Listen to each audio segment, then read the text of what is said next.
We had a beautiful display at the market each week. Pretty soon we had a lot more than we could eat. And we said, gosh, we got to do something with this. So we really thought we had it made. Anita and Jim McHaney are retirees who moved from Houston to the Texas countryside in 2013. Their plan was to live well and grow food on a 10-acre homestead, earning extra money selling produce at the local farmers market. We did amazingly well in the early stages of it. They grew beets, okra, carrots, kale, and Swiss chard. Soil out there is very sandy, and the beets just grew like mad. Now, the obvious thing to do when you've got more beets than you can sell is to make pickled beets and can them. Like most states, however, Texas has a so-called cottage food law that exempts certain items sold at farmers markets from the state's commercial food manufacturing regulations. Foods like bread, produce, nuts, jams, popcorn, and, of course, pickles. But what constitutes a pickle, and who gets to decide? The McHaneys discovered that the Texas Department of State Health Services takes the narrow view. What are pickles? Pickles are made from cucumbers that have been preserved in vinegar, brine, or a similar solution. Only pickled cucumbers are allowed under the cottage food law. Legislature didn't say that. The health department did. All other pickled vegetables are prohibited.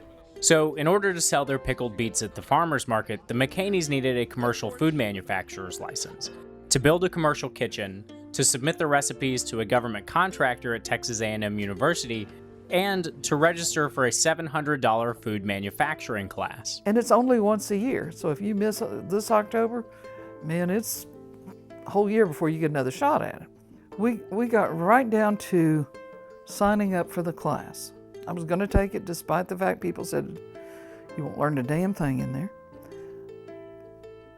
And then saw that $700 and said, this is crazy. This is insanity. Preposterous.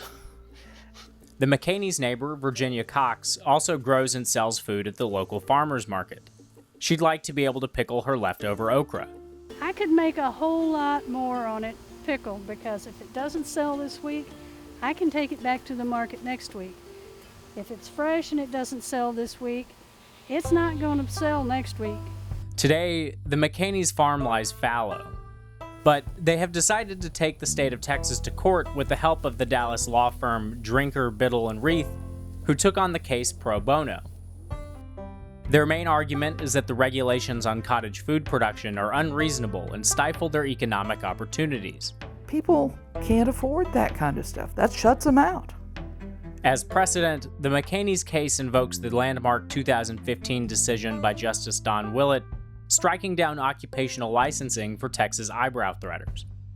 They're challenging the health department's definition of pickles and subsequent regulation on the grounds that it impinges on their constitutionally protected right to earn an honest living. The Texas Department of State Health Services wouldn't comment on the pending lawsuit, but defended the agency's rule as reflecting the most common interpretation of the word pickle. It forces you, if you want to do a pickle beet, to go to a $700 class that has actually nothing to do with home canning. And now we've got hundreds and hundreds of occupations that you got to pay the government to do your job. For now, the case is still pending, and it's just entered the discovery phase. But the McHaneys are optimistic about its outcome. We talk about pickling beets, but it's a lot bigger issue. It's about economic freedom and government by bureaucrat regulations that got nothing. Well, it's who bought and paid for the bureaucrat.